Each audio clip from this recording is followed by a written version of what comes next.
there is a cell which is very important, that is called myelocyte. This cell, for all three, for the basophils, eosinophils and neutrophil, we get myelocyte-neutrophil, myelocyte-basophil, and somewhere here eosinophil, myelocyte-eosinophil. Right? Any cell which is before that is called promyelocyte, and any cell which comes after this is called meta means after, myelocyte. Any problem with that?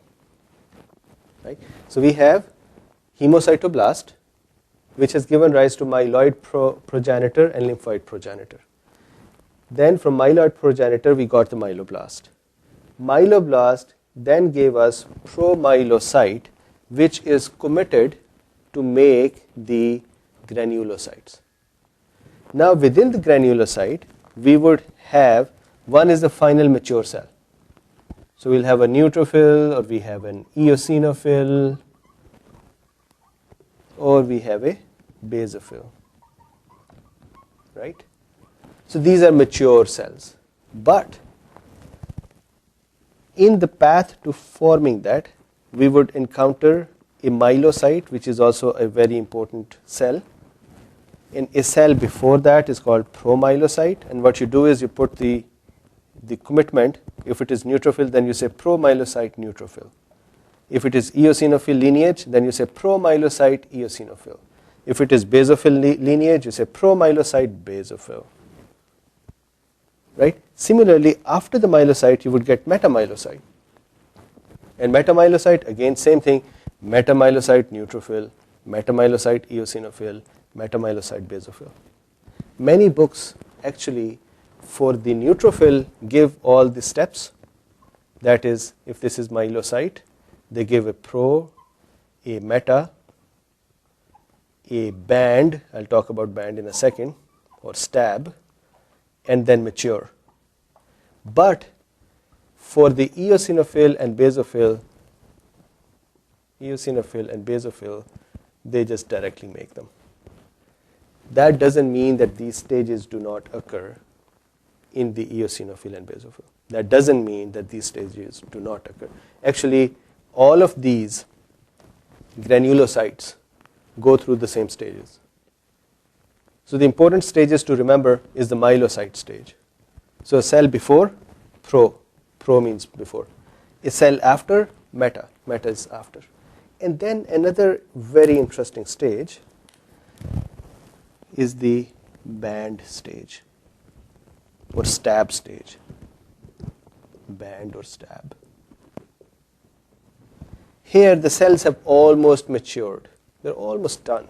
So for example, in case of neutrophil, the band stage really has the nucleus almost becoming multilobed. And then as it matures and comes out in the blood, it becomes multilobed. Right? So band or stab. So myelocyte, keep that in mind. Before myelocyte is promyelocyte, after myelocyte is metamyelocyte, then appears band. Band has a clinical significance. Why? Because a person who's making too many of the cells, abnormally or normally, maybe there is a pathogenesis going on, maybe there is an infection going on, and there is a need to produce more neutrophils, or there is a cancer and neutrophils are being produced. Either way, you would see a lot of band cells in the peripheral circulation. So what happens is that's equal to a draft, military draft, where youngsters are gone to defend, and we have forced some of them. So normally it is a voluntary action, but if they are forced that you have to go do it, then that is called a military draft. So if the band cells are found out in the peripheral circulation, you take some blood from the peripheral circulation and you see the band cells sitting in there, the clinical significance is that that means too many of them are pushed out even in the immature stages. They are young yet and they have been pushed out. That could be because we're making too many of them, or that could be because we need too many of them. Right? This is a similar thing just like in RBC, that if you see people who have gotten anemias and they need more. Well, there are many types of anemias, but in certain type of anemias where bone marrow tries to pump out too many RBCs, or there are kind of problems with the kidney, or a person has gone up to a high altitude and more RBCs are needed because there is hypoxia in the surrounding, you would see that premature RBCs would have come out as well. So similar clinical significance over here. So remember the band cells or stab cells, and then we have, how many cells now we got? The stem cell, primary stem cell for the bone marrow. Then we've gotten the myeloid progenitor. This cell would make, it would make megakaryocytes, which would give rise to platelets. It would also make erythroblasts or red blood RBC lineage. It would make granular sites,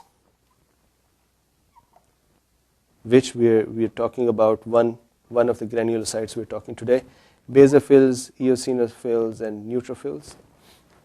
And it would make monocytes, which would then, as long as they're in the tissue, or in the blood vessels, they're monocyte. When they go in the tissue, they become macrophages. So really, if you think about it, very important cells. All of them are very important. Platelets for coagulations. Like this video and smash that subscribe button as well, and make sure that you hit the bell button and get the notifications for the new videos in the future.